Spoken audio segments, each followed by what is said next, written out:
Hello दोस्तों, कैसे आप सभी। मैं हूं आपका दोस्त प्रदीप। मैं स्वागत करता हूं जेआर ट्यूटोरियल के इस प्लेटफॉर्म पे। स्टार्ट करने से पहले दोस्तों मैं आप सभी को बता देना चाहता हूं कि इस प्लेटफॉर्म पे 7th, 8th, 9th, 10th, 11th, 12th हर क्लास के सभी वीडियो लेक्चर्स कंटिन्यू आ रहे हैं। अगर अभी तक आपने हमारे इस प्लेटफॉर्म को सब्सक्राइब, इस चैनल को सब्सक्राइब नहीं किया तो गाइस सबसे पहले चैनल को सब्सक्राइब करें। मुझसे मिलकर अच्छा लगा तो वीडियो को लाइक कर सकते हो गाइस, एक प्यारा सा कमेंट भी करो। इसी के साथ दोस्तों मैं आपको यही बताना चाहूंगा कि आपके अपने प्रदीप सर का प्रदीप गिरी अपडेट एक एजुकेशनल अपडेट चैनल है एंड एक दूसरा चैनल जिसका नाम है गिरी ट्यूटोरियल। सो गाइस दोनों जगह अपना प्यार बरसा सकते हो। सो इसी के साथ आज हम स्टार्ट करते हैं फिजिक्स का जो टॉपिक है। हमने बाइंडिंग एनर्जी ऑलरेडी मैंने बताया था। बाइंडिंग एनर्जी में गाइस दो डेरिवेशन है। पहला एक डेरिवेशन है on the surface of earth and एक दूसरा डेरिवेशन है जो away from the surface of अर्थ। जब अपना सैटेलाइट रिवॉल्व होगा उस समय उस सैटेलाइट के अंदर जो एनर्जी होगी वो एनर्जी तो बाइंडिंग एनर्जी है। तो बाइंडिंग एनर्जी कितनी होगी उससे रिलेटेड इक्वेशन गाइस हमें क्या करना है, फाइंड करना है। तो बहुत सिंपल है, कुछ भी ऐसा हार्ड जैसा नहीं है गाइस, वही सब है। The minimum amount of energy required for satellite to escape from earth gravitational field is called binding energy of a satellite. Okay, so guys यही है जो कल मैंने बताया था बाइंडिंग एनर्जी। मैंने बताया था देखो कि अगर मुझे किसी भी चीज को मोशन में लाना है तो उसके अंदर क्या चाहिए, एनर्जी चाहिए। तो सैटेलाइट के अंदर सैटेलाइट जब रिवॉल्व हो रहा है तो उसके अंदर जो एनर्जी है वो एनर्जी क्या है, बाइंडिंग एनर्जी। ओके गाइस, बहुत सारे बच्चे कंफ्यूज होते हैं बाइंडिंग एनर्जी और एस्केप वेलोसिटी में। भाई एस्केप वेलोसिटी के लिए पहले एनर्जी भी तो चाहिए। जब एनर्जी रहेगी तो ही तो वेलोसिटी आएगी। तो दोनों कॉन्सेप्ट अलग अलग है, दोनों चीजें अलग अलग है, तो उसमें कंफ्यूज नहीं मत होना। तो ऐसा यूनिट क्या होता है, जूल होता है। सीजीएस यूनिट अर्ग होता है। डायमेंशन क्योंकि एक तरह से एनर्जी है और ये सब चीजें तो आपको ऑलरेडी देखो मैंने डायमेंशन फर्स्ट लेसन में डायमेंशन कैसे फाइंड करते मैंने बताया। प्लीज अगर आपको डायमेंशन अभी भी फाइंड करने नहीं आता होगा तो प्लीज जाके वो जो आप फर्स्ट लेसन में मैंने करवाया है डायमेंशन फाइंड करवाया वो जाके देख लो। सो गाइस हम एक्सप्रेशन करने वाले हैं। Obtain an expression binding energy of a satellite revolving in a circular orbit round the earth. जब सैटेलाइट गोल गोल गोल गोल अर्थ के चारों तरफ घूम रहा है और उस समय घूमने के टाइम उसके अंदर कितनी बाइंडिंग एनर्जी, उससे रिलेटेड एक्सप्रेशन क्या है वो हम क्या करेंगे, फाइंड करेंगे। चलो चलो चलो चलो स्टार्ट करें, बोलूं? Yes sir. तो चलो यहाँ एक छोटू सा डायग्राम बना देता हूँ। ये है हमारा अर्थ, ओके, और यहाँ सैटेलाइट क्या हो रहा है, रिवॉल्व हो रहा है। ये अर्थ का जो मास है वो ले लेते हैं m। इसका जो रेडियस है, रेडियस क्या हो गया r। ओके, अब मान लो सैटेलाइट यहाँ है फ्रॉम द अर्थ सरफेस, तो ये हो गया h। और दोनों को अगर मुझे कंबाइन लेना है तो मैं क्या लेता हूँ, स्मॉल r, मतलब radius of the earth and height of the satellite from the earth surface. तो कॉमन क्या लेते हैं, r लेते हैं ये, और सैटेलाइट का मास ले लो small m। Okay, so guys ये पूरा क्लियर कट आपको समझ में आ गया होगा। इसमें मेरे ख्याल से आपको कुछ डाउट नहीं होगा। सो चलो आगे करते हैं। देखो मैंने बताया था एनर्जी, दो energy, kinetic energy and potential energy, दोनों को प्लस करो। Kinetic energy and potential energy को प्लस करोगे तो निकलेगा टोटल एनर्जी। टोटल एनर्जी को जस्ट अपोजिट कर दो, हो जाएगा हमारा बाइंडिंग एनर्जी, काम खत्म। इससे पहले गाइस, इससे पहले वाले जिसमें सैटेलाइट कहाँ था, ऑन दी सरफेस ऑफ अर्थ था, सरफेस अर्थ के सरफेस पे था।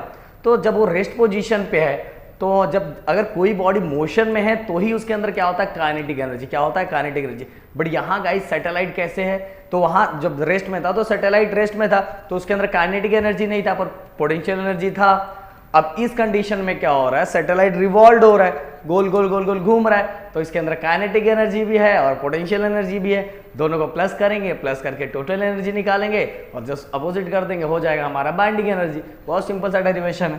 तो सब पोटेंशियल एनर्जी, और पोटेंशियल एनर्जी क्या होता है, ग्रेविटेशनल पोटेंशियल है mass of a satellite, gravitational potential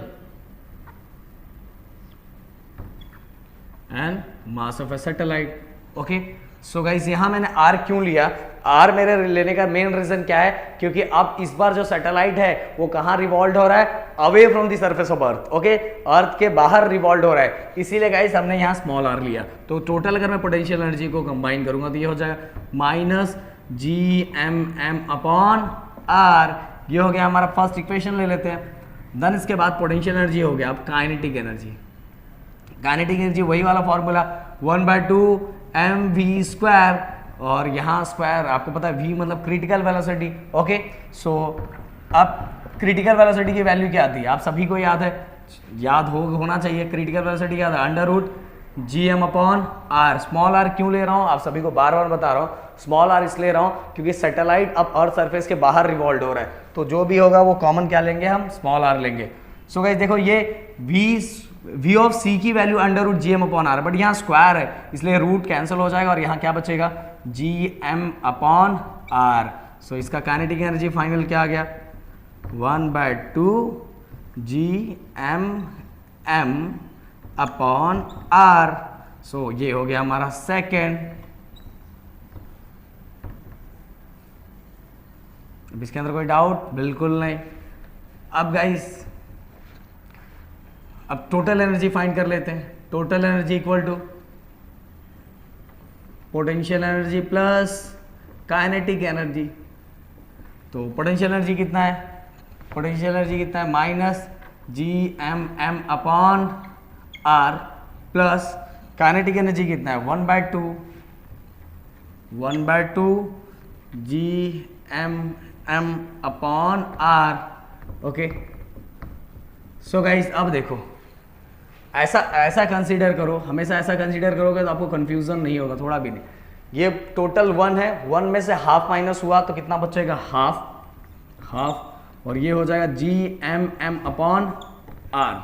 और बड़े नंबर 1 है तो अब हाफ से बड़ा तो 1 होता है ना, तो उसका साइन क्या है, माइनस। बहुत सारे बच्चे इसमें कंफ्यूज हो जाते हैं।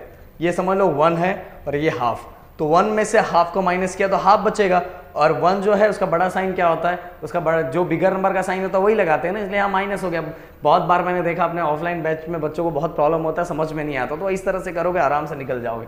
तो टोटल एनर्जी फाइंड कर लिया। अब गाइस हमारा पर मेन काम क्या था, हमारा मेन मोटो क्या था, हमें फाइंड करना है बाइंडिंग एनर्जी। गाइस एक बार और मैं स्टार्टिंग से रिवाइज करवाता हूँ। सबसे पहले हमने फाइंड किया सबसे पहले हमें क्या फाइंड करना है, टोटल एनर्जी। टोटल एनर्जी में 2 एनर्जी है, क्योंकि यहाँ इस समय जो सैटेलाइट है रिवॉल्व हो रहा है, तो इसमें हमें काइनेटिक एनर्जी भी निकालना पड़ेगा, बट हमने सबसे निकाला potential energy. Potential energy gravitational potential mass of satellite दोनों को मल्टीप्लाई किया तो हमें मिला पोटेंशियल एनर्जी। देन इसके बाद काइनेटिक एनर्जी फॉर्मूला क्या था, 1/2 mv², और ये भी क्या है, क्रिटिकल वेलोसिटी, और क्रिटिकल वेलोसिटी का फॉर्मूला होता है under root G M upon R, और स्क्वायर के कारण वो रूट क्या हो गया, कैंसिल हो गया, और आंसर आ गया 1/2 m G M upon R, और उसको मैंने सिस्टमैटिक लिख लिया, kinetic energy equal to 1/2 G M upon R. Okay, यहां तक कोई डाउट। अब इसके बाद गए चलते हैं बाइंडिंग एनर्जी की तरफ। जैसे लिखना वैसे लिख सकते हो। Total energy is just opposite, हमने माइनस किया बाइंडिंग एनर्जी, तो बाइंडिंग एनर्जी ऐसा लिख दीजिए। चलो बाइंडिंग एनर्जी हमें फाइंड करना है। Binding energy just opposite of total energy. तो टोटल एनर्जी कितना है गाइस, ये -1/2 G M M upon R. अब माइनस माइनस क्या हो गया, प्लस, ये हो गया 1/2 G M M upon R. ये हो गया हमारा binding energy. This is expression for binding energy of a satellite revolving around the earth. कहाँ रिवॉल्व हो रहा है, अर्थ के चारों तरफ रिवॉल्व हो रहा है। सो गाइस ये पूरा कॉन्सेप्ट मैंने एक एक चीजें बता दी। मैंने ये भी बता दिया कि कैसे डिराइव करना है। दोनों पार्ट बाइंडिंग एनर्जी का कंप्लीट हो गया। इससे पहले ऑन दी सरफेस ऑफ अर्थ जब रेस्ट पोजीशन पे था, और इसके बाद वाला जो अभी मैंने करवाया रिवॉल्व हो रहा था, दोनों चीजें मैंने बताई एक एक पॉइंट्स, और बहुत सिंपल तरीके से बता। अगर ऐसे करोगे तो बहुत अच्छा मार्क्स मिलेगा। और यही एनर्जी होती है जो मिनिमम एनर्जी होती है, सैटेलाइट के अंदर डाला जाता है, मतलब उसको मिलता है तो ही सैटेलाइट क्या होता है, तो क्या करती है, बाहर निकलती, ग्रेविटेशनल फील्ड से बाहर निकलती है और चक्कर काटती है। सिंपल सी बात, अगर मेरे अंदर एनर्जी नहीं होगी तो मैं बोल भी नहीं पाऊंगा, घूम भी नहीं पाऊंगा। तो सबसे पहला केस होता है एनर्जी, और यहाँ 2 एनर्जी हमने देखा है, kinetic energy plus potential energy. So guys मेरे ख्याल से वीडियो बहुत अच्छा लगा और समझ में आ गया। वीडियो समझ में आया और पसंद आएगा तो प्लीज वीडियो को लाइक कर सकते हो, चैनल को सब्सक्राइब कर सकते हैं, दोस्तों को शेयर कर सकते हैं, एंड सबसे बड़ी बात गाइस अपना ध्यान रख सकते हो। जय हिंद।